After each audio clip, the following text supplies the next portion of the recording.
It's funny doing the show. Sometimes there's like nothing, and then I do one more Google and I find three more things. So I got to the prep today and I typed in Nikki Glaser, Jay Leno, and Rogan. And I went like 3 for 3. But let's start with Nikki Glaser. We are at the lake this afternoon. We are not poolside. Page 6 dove in on Nikki Glaser firing UTA and going with WME. Apparently, you know who's behind this?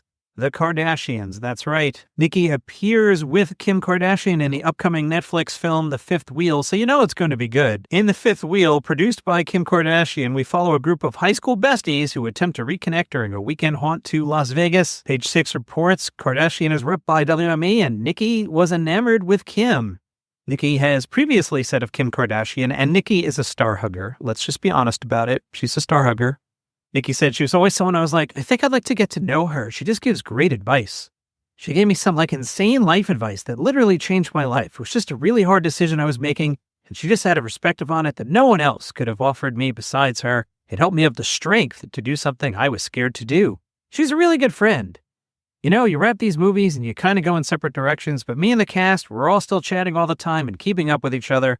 Anyway, now Nikki Glaser's with WME. David Letterman coming back for another season of My Next Guest Needs No Introduction. Season 7, the guests Matt Damon, Julia Roberts, Jimmy Kimmel, and Alex Honnold. I had to look up the last guy. Alexander J. Honnold is an American rock climber best known for his free solo ascents of big wall climbing routes. Can't say that guest list excites me, but I haven't been into this incarnation of Letterman at all. I guess for purposes of this program, the Jimmy Kimmel episode will be quite notable, so we'll look forward to that. Jon Lovitz was on with Fallon, the topic Adam Sandler. And I'm in Sandler mode today. I got my champion t-shirt and my Mets hat. We could be friends, Adam. Lovitz asked Adam Sandler why Sandler always cast Jon Lovitz as a pervert. Apparently Sandler's answer is, I think it's funny. Lovitz said of Sandler, he's the best. You're nice to him once and he's just nice to you for the rest of your life. Maybe I should be nice to the guy. The guy's a great dramatic actor. Jay Kelly's awesome. Uncut Gems is awesome. Space Movie's awesome. The comedy's not so good. So Jay Leno, I Googled him and I was like, oh, look, they're working on Leno's Law 2.0. Senate Bill 1392 would extend smog exemptions to cars manufactured between 1976 and 1986. Leno said, for most people, this is a second, third, or even fourth car that was their grandfather's or their dad's, and they're trying to keep it exactly as it was. They're not making the car more dangerous. Under current laws, cars over 35 years old may also be exempt from specific portions of the smog test, as long as they're legally classified and insured as collector motor vehicles. Leno's Law 2.0 would change the law. You'd have to fulfill one of 3 categories. 1, a car at least 35 years old insured as a collector motor vehicle and driven less than 1,000 miles a year. 2, a historic vehicle. Or 3, a specific interest vehicle. Leno was also on the Awards Chatter podcast talking about not doing politics in his act. He said, the trouble is, the fun thing about politics is he exaggerated. That's to make laugh.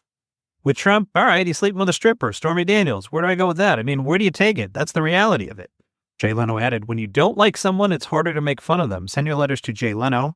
I saw this on Threads. I like this a lot. You know how like everything on Netflix gets like one season that's okay, and then if it comes back at all, the second season sucks and things get canceled? A guy named @Luca on Threads posted, Apple TV has maybe figured out the secret that no other streaming service has figured out. The one factor that sets them apart from the rest, really good content and not treating customers like garbage.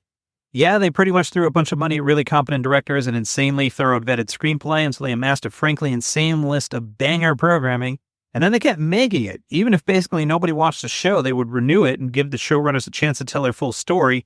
This is genius on several levels. 1, the audience gets to see the full story play out. 2, the directors and screenwriters working with Apple TV know they have much greater support to tell their stories. And 3, actors who sign with Apple TV know they won't be suddenly dropped on a dime. Think of all the Netflix shows that you started that just like either don't come back or come back like so long in the future that you're like, I don't care anymore. And that happens a lot. So good note there from Luke Miami. And that's it from the lake. Back in the morning with a normal audio episode. See you then.